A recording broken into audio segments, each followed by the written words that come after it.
very good morning to you.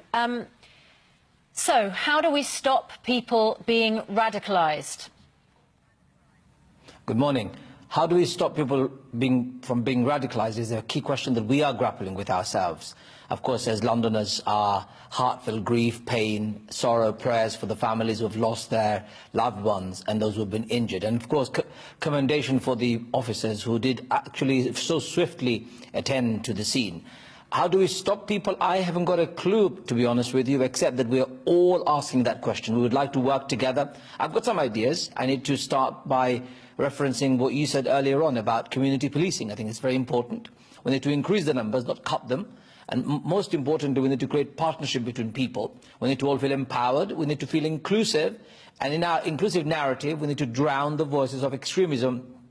And we also need to create authentic, moderate alliance of people of all backgrounds, not just Muslims, but Muslims and people of faith and no faith, to say we're together and we are all together against such evil from all parts of the world. Okay, look, I think that the problem with all this is that all these words sound great. You know, Theresa May sounded great yesterday. Every time we have one of these attacks, everyone talks great words. What we need is action. It seems to me there is a very precise issue in the Muslim communities around this country, which is that there is a level of extremist ideology being espoused, the Wahhabist version of Islam, interpretation of Islam. We have Saudi and Qatar-sponsored mosques, which have a lot of doctrine going on, which is very extremist, and is being funded from outside this country by people who have a very, in most people's eyes, a very warped and extreme view of what Islam is. Isn't that a major part of the problem here? Pierce, with due respect to you, I don't know where you have found, and do you have any evidence to suggest? And if you know of a mosque like this, please let me know. I'll be the first one to go and not only protest, but demand its closure. I don't know of mosques who do that in this country. We are all together. As an imam, I preach in several mosques across London. All of us preach one single thing, and that is, if you want to be a good Muslim, a true Muslim, you must submit to a peaceful life internally and must do everything possible to establish peace and fairness around you. Anyone who does what we're all together in condemning, they don't become radicalized because of mosques. They're actually radicalized because of the internet and the widespread outside influences that we see that emanate from the webs. Okay, let me stop you. Let me stop you. Okay, that all sounds, again, that sounds great, but we know that a lot of these attackers were regular attendees of mosques. We also know we've had lots of hate preaching in this country, Abu Hamza and others being allowed to spout their vile rhetoric, inflaming extremism. We also know, and I mean, look, I can't just let you get away with saying there's no Wahhabist preaching in this country, there are no Wahhabist mosques, because we know there are. We know they're being funded by the Saudis. We know that this is happening. For you to sit there or stand there and just say blindly it's not happening at all means either you've got your head in the sand or you just don't want to recognise this problem. Because I didn't say any of that. I said, if you know of a mosque, please tell me. And if you can tell me, I would be the first one to go and demand its closure and stop. But you haven't said that. I'm saying something simple. I'm saying in this country, Abu Hamza and the nutters like them have been locked up, sent away, and they're rotting in prison, I think 10 years or longer ago. So 10 years on, and thousands of pounds, actually millions of pounds have been spent in protecting our society, in making sure we eradicate and deal with extremism and terrorism, and yet we have failed, it looks like.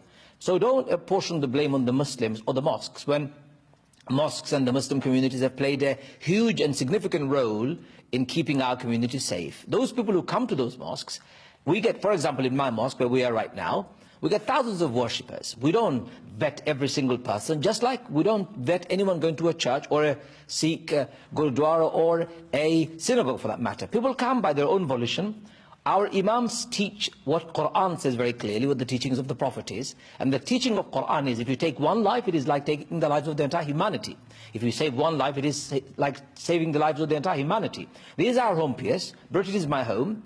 it would be foolish for anyone to suggest, any Muslim or people of other faiths, to suggest that we could even imagine attacking our own home. And anyone who does that, hang on. they're doing it because of their own motivation, and they're being radicalized on the net. You say it's unthinkable that any Muslim would do this, and yet all these attacks are being carried out by radicalized young Muslims who have been buying into a warped ideology, a warped version of Islam, propagated by ISIS, propagated by the Wahhabist teachings. And again, I say to you, this is the problem, is that they are getting brainwashed.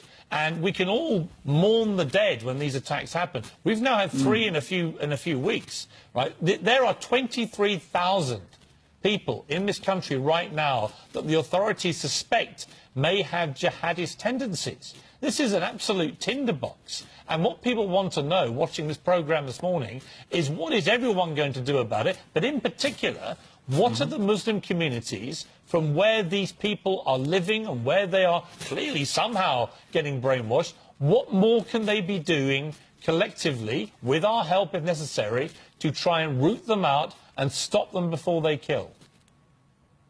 Let me ask you the same question in return. If we don't like Saudi Arabia and its foreign policies, or the way it deals with and preaches and teaches, if we don't like the Qataris, if we don't like the Egyptians, the North Africans, why are we so eager in selling them arms? Why are we so eager, Britain and America, in propping them up? Why are we so eager in supporting dictators and despots across the globe? We need to be consistent with our own philosophy. We believe in rule of law and democracy and freedom for all people. And if those unsavory governments don't believe in them, then let's sever our relationship with them and say, look, enough is enough. Just like Theresa May said, we don't want to deal with you anymore because you are not only a menace to our world, but you're a threat to our own country. But our government isn't going to do that. In fact, Donald Trump just signed a blank check to one of the Middle Eastern governments, selling them arms. So, Piers, if you want to talk about foreign policies, we can. And our problem in this country, and what we are facing right now, the problem of terrorism and extremism, isn't emanating only from foreign policies. I agree that these, and if they do exist, we need to work together to root them out of our country. I could have been a victim. Anybody could have been a victim. And terrorism doesn't have a religion, as you know.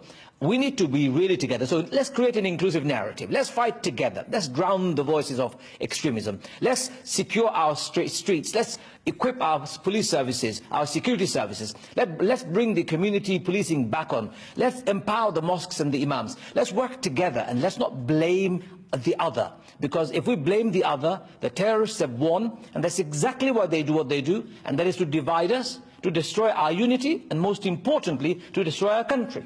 Okay, Imam, listen, you raised a lot of very good points there, and let me reiterate that I'm absolutely on the side of any decent law-abiding Muslim, of which the vast majority are. But we cannot keep hiding, of course, the reality, which at all these attacks, without exception, are being carried out by radicalised young Muslims. And that is the problem this country is now facing. It's a problem for you, it's a problem for us, it's a problem with anyone with families, yes. And we have to somehow get to the brains of these murderous barbarians before they commit their atrocities and try and convince them of another way. My final question to you is this. In terms of how you do that, in terms of how we somehow realign the thought process of these radicalised young people who think the only way to advance the cause of their belief of Islam is to commit mass murder, what do you think the best way to do that is? I've just said, and I'll say it again, we need to, of course, educate our children, our families, but the first thing we need to do is create a new language. You've just used the wrong one yourself, Piers. You've talked about you and us. Why are you dividing us? We're together. We are British. We belong to this country. It's a problem for all of us. Whether they are Muslim, Christian, Jewish or Hindu or Sikh, if there is trouble, we need to deal with it together. Let's not blame the Muslims alone. We didn't blame the Christians for the IRA attacks. We didn't blame the Christians for the Ku Klux murders that we saw a long time ago. Hang on, wait a minute. The IRA attacks were not being committed in the name of religion. This is the whole point. And we can again... Yeah, but there's no comparison, because the IRA were not blowing things up in the name of religion. The people doing these acts are committing mass murder in what they claim to be the name of their religion. That is the particular problem that we're facing. And that is why when you say... I hear you. It's not them and us. We're all British, I get that. But there are large sections, Yes. I'm afraid, of the British Muslim community right now who, for whatever reason, feel so disenfranchised with the way this country is that they want to kill and maim us. And it has to stop. I agree, and again, emotive word, large section of British Muslim community. You're giving a huge description of a community of 3 million here. Large, what is the number of large? I believe vast majority of us are very concerned, in fact, as anyone that I've met are very concerned about what's going on in this country. Would you believe, when we heard the incident, I was in the mosque, I was praying, and there were thousands of other people in this country praying, and in our mosque congregation, everybody's breath, we stopped breathing, aghast, in horror, in shock. Oh my God, not another attack. So we feel the same way. So to deal with it is to create that inclusive narrative, just like I've been saying from the beginning. To say we can deal with it. Yes, you're right. How do we re-educate our kids? How do we re-educate everybody? Any extremism should be rooted out from our society. We need to tackle them from our narrative creators, from our media pundits to our politicians to our ordinary people. We need to create more harmonious working relationship. It's not happening. Our integration is not taking place enough. There is an expectation that ethnic minorities, in quote-unquote, would integrate. But that's not how integration works. Integration is a two-way street. I'm going to speak my mind, and I'm going to speak from the pulpit as loud as I can. This is my home.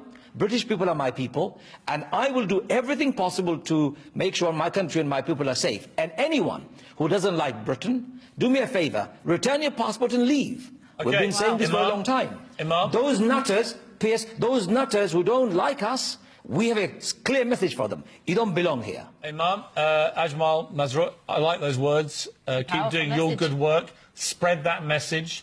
Any help you need to help do this, let us know. We're all in this together, but we appreciate your candor. Thank you.